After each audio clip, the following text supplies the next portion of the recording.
DW Africa Link.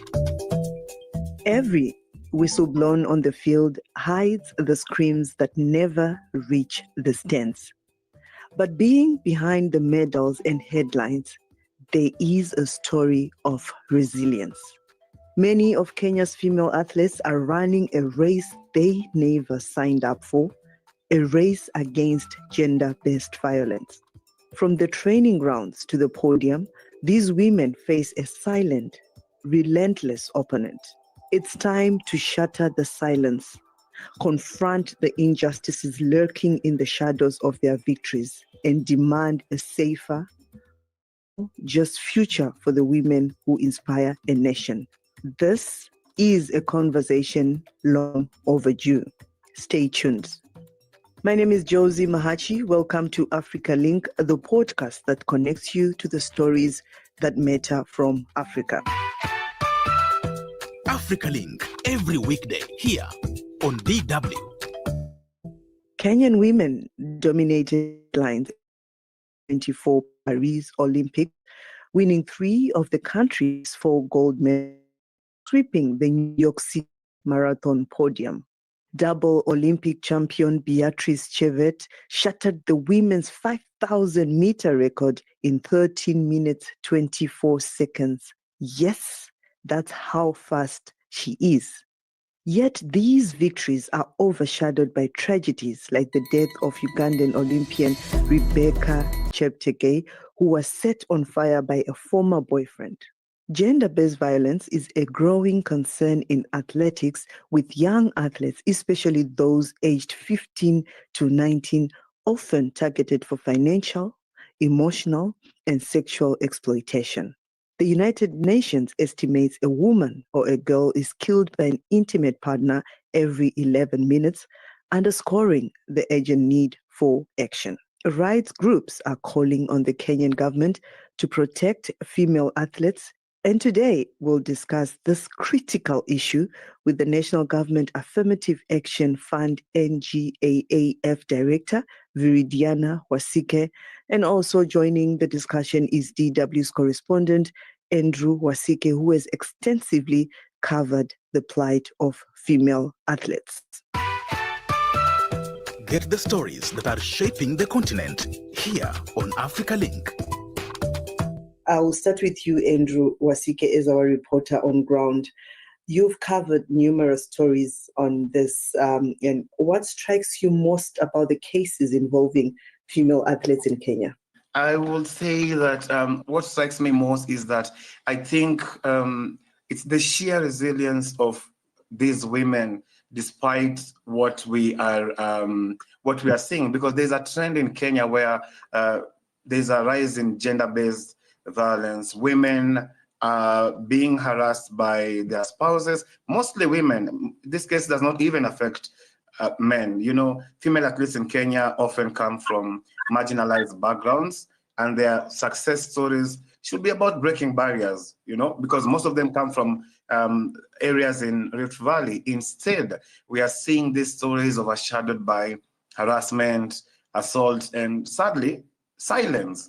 You know, because no one is talking about it. If we don't report about it, no one is talking about it. So what hits me hardest, like you asked, Josey, is how systemic the problem is. It's not just 1 or 2 isolated cases.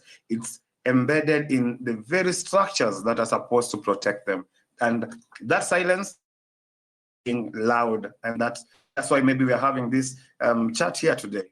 Yeah, absolutely. And obviously we have Viridiana Wasike, who's here to shed more light on the plight of these female athletes. Viridiana, success and talent can make female runners targets for predatory men. We all know that, while also low levels of education and exposure to male coaches at a young age can leave them isolated and vulnerable. What should be done to prevent this? Thank you so much for having me.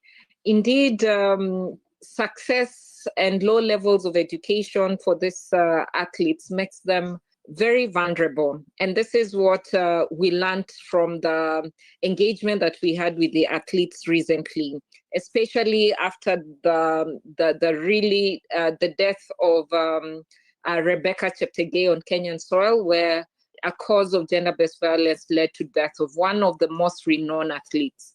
And this, we began asking ourselves, what is this race that we're going to run beyond the track?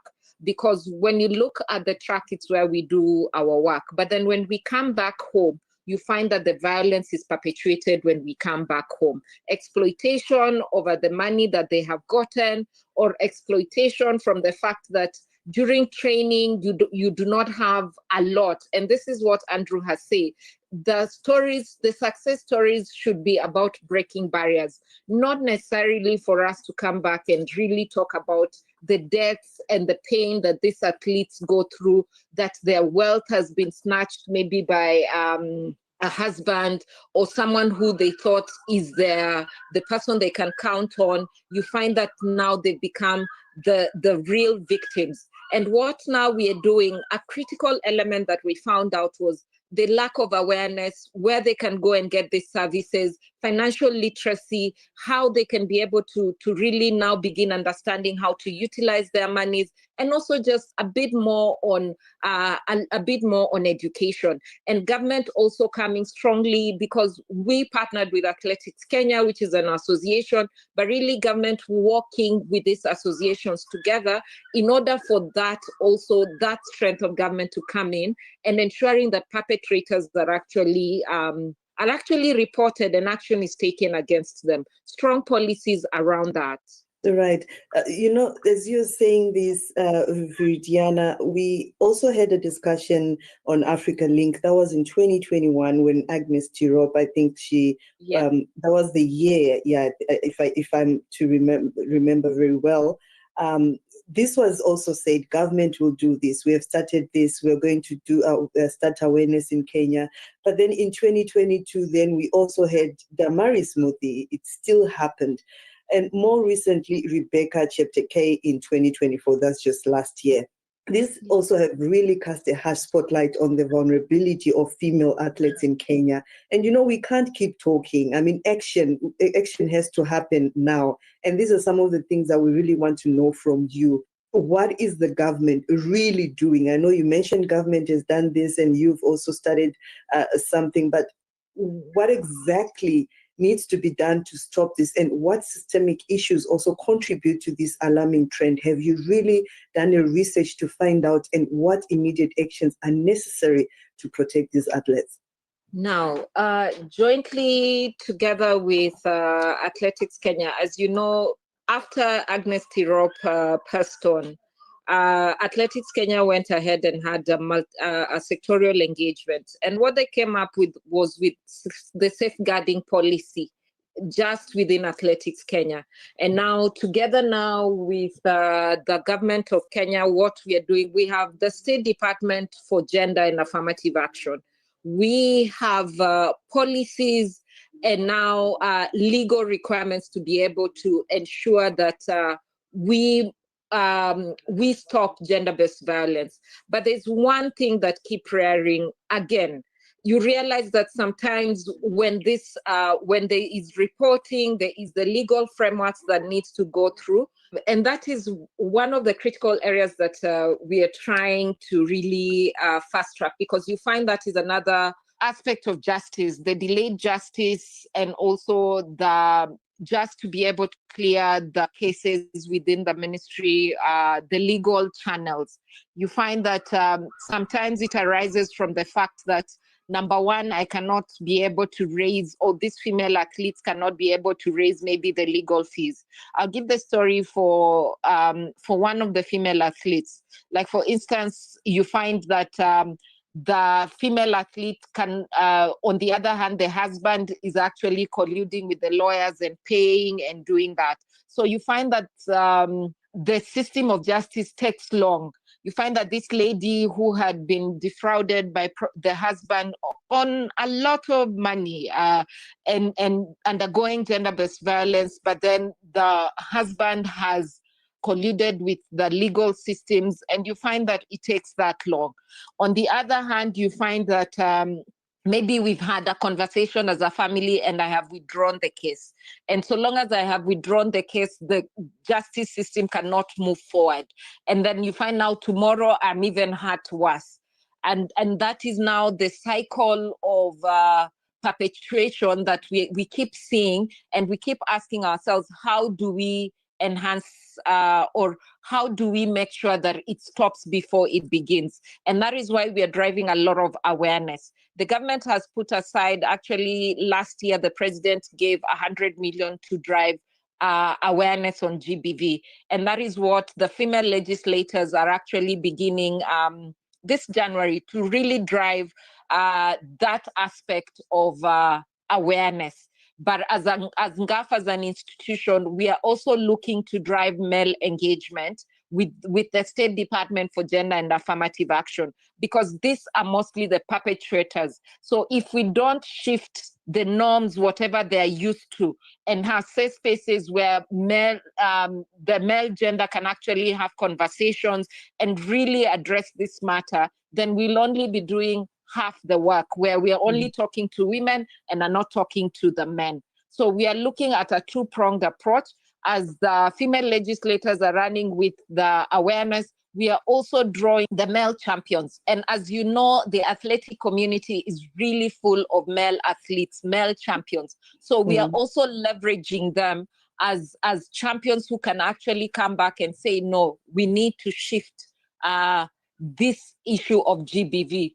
So that is the approach that we are trying to drive with. A lot of awareness, a lot of prevention, the safe houses, and it's going to take an all of us approach to be able to shift the societal norms, and to also now begin changing the way we solve our matters and we work around each other.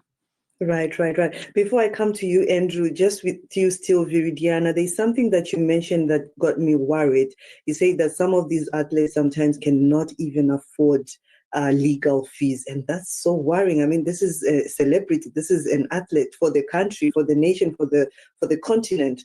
What is the athlete's body, or if there is in Kenya, doing about this? And there's supposed to be funds that are always there to at least chip in and to assist these athletes when such things happen. Actually, and those are the implementation that Athletics Kenya is doing through the safeguarding policy and also through the partnerships. Now, through the safeguarding policy and the partnerships with the AG's office, and also now with the Ministry of Sports, these are some of the areas that were actually very clear that the legal fees or the legal process is actually one of the areas that is a hindrance. And when you look, you're saying it's a celebrity. Yes, they are celebrities, but then these are also celebrities who are coming from a very humble background. They probably do not know how, they're not financially literate.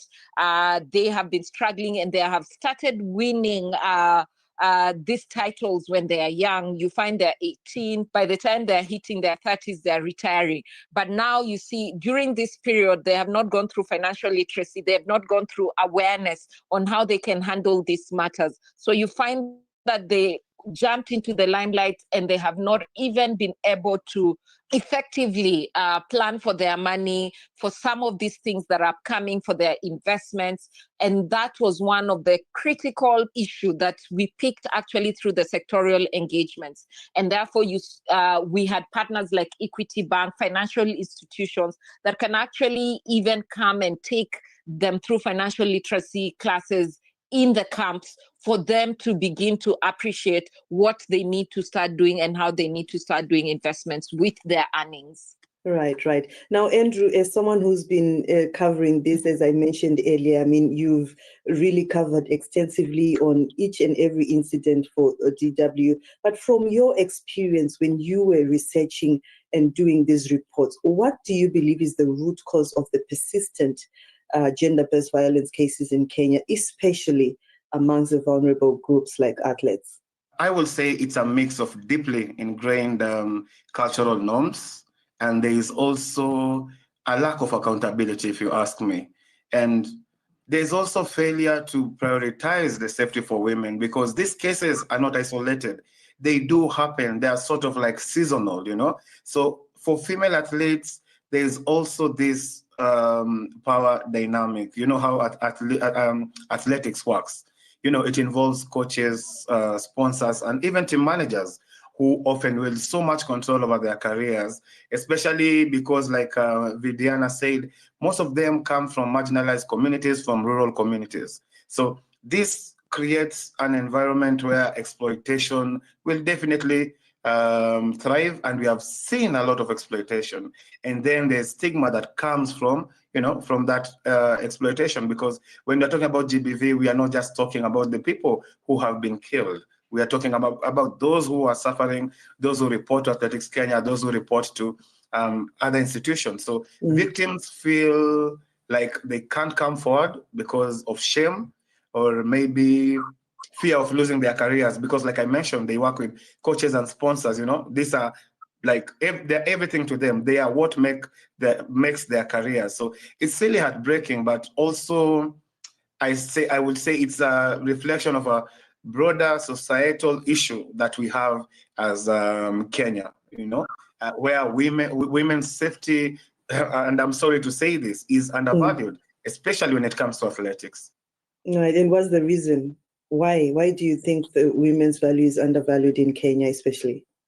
Yeah, because when it comes to men in sports, you will see them clearly treated differently. They will not be harassed in a way that, you know, I've been to Rift Valley. I've been there for, let's say, to Eldoret. I've been there for, let's say, 4 days. Staying there, I'm doing feature stories with women athletes, female athletes, and also men. You know, when we sit down with these athletes, we ask them personal questions.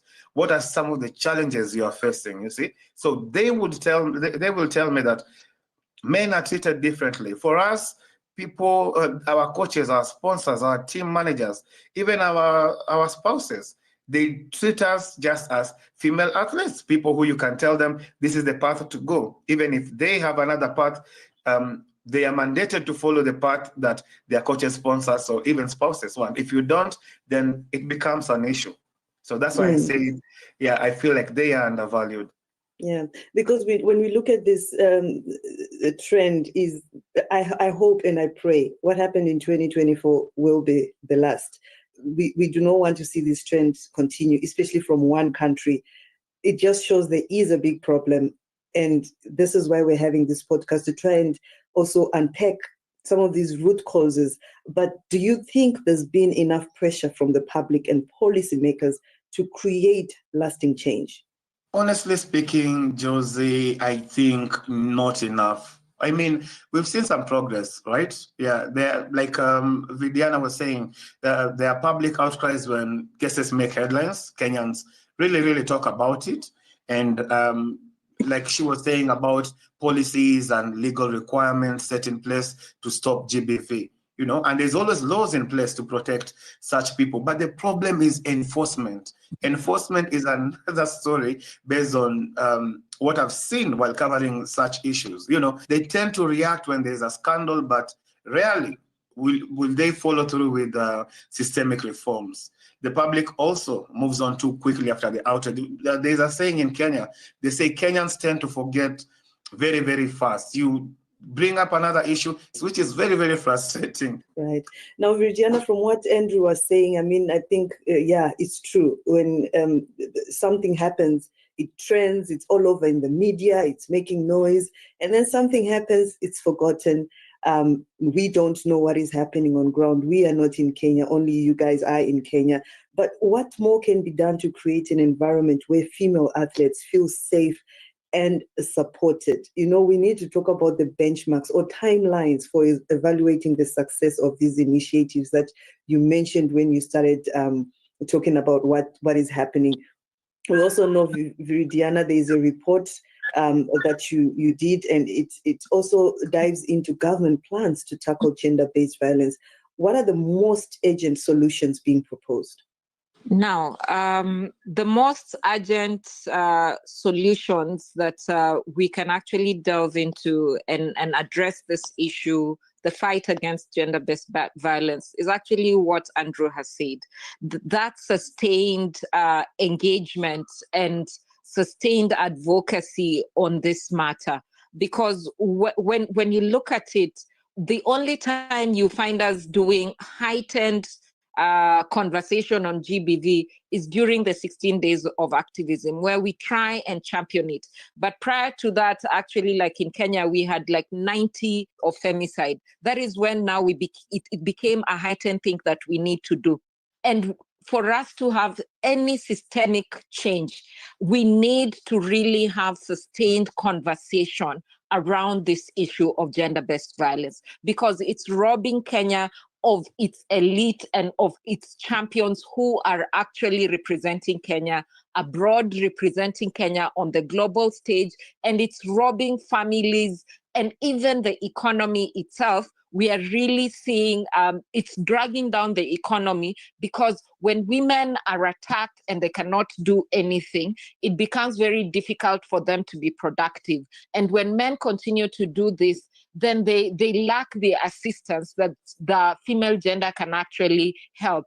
You now begin to see that the female athletes will now not want to take up the sport, because it's now becoming dangerous. Should it be so? No. And that is why, together with Athletics Kenya, we are rallying partners together and ensuring that we are having these conversations. Even if, and that is why we are saying the rest beyond the track. Can we have the marathons? Kenya is known for inventing running, quote unquote. Can we have these conversations as we run and consistently have these conversations on ending GBV? Because the only solution that we felt, even when we were having these conversations on ground last November, December, was the fact that we were there and we were discussing. And the fact that they were being aware, and the fact that we had the county commissioners, we had the government agencies, we had Athletics Kenya, you'd find now that they're becoming aware, and they're becoming aware that there is repercussion of you hitting someone, of you harming a lady. There is that repercussion. But then again, there's also the societal norm, especially from the male gender, because when they assist a lady, they say you cannot go away without paying. So this paying business is where now it comes when a female athlete has seen an opportunity and wants to move further. The male athlete or the coach or someone else feels, I helped you and you're not paying me, quote unquote, by being with me and all that, and they go into attack mode. So there's this culture of you have to pay that also perpetuates a lot of violence around women, where you look, it's either sexual gender-based violence or physical gender-based violence or emotional gender-based violence, where they are staying there because it's quote unquote, the man is saying you have to pay. So there is that societal also shift that also the male gender has to look at. The assistance that they are giving should not have the connotation of paying, and if I'm not able to pay, then you harm me, you attack me. I think these are the areas. Right. Thank you so much, Andrew. And Viridiana Wasike, you are from the National Government Affirmative Action Fund, NGAAF. Africa is changing. Don't get left behind. Tune in to Africa Link. At the Africa Link podcast, we always look across the continent to see how the stories we are dealing with play out or at times even overlap. In Rwanda, for example, women's soccer was first introduced in the country in 1994 as a way to help survivors cope with trauma. Today, Rwanda holds the African record for the number of female football players certified by FIFA. And with 54% of Rwanda's population under 19, there are growing opportunities for youth development through sport as well. However, questions remain over what more can be done to ensure respect for human rights in and around sports and how to protect the rights of women and children who participate at all levels. Rwanda is therefore an ideal test case for how the worlds of sport and human rights could be more closely aligned, creating a model to inform the experiences of countries around the world. Food for thought.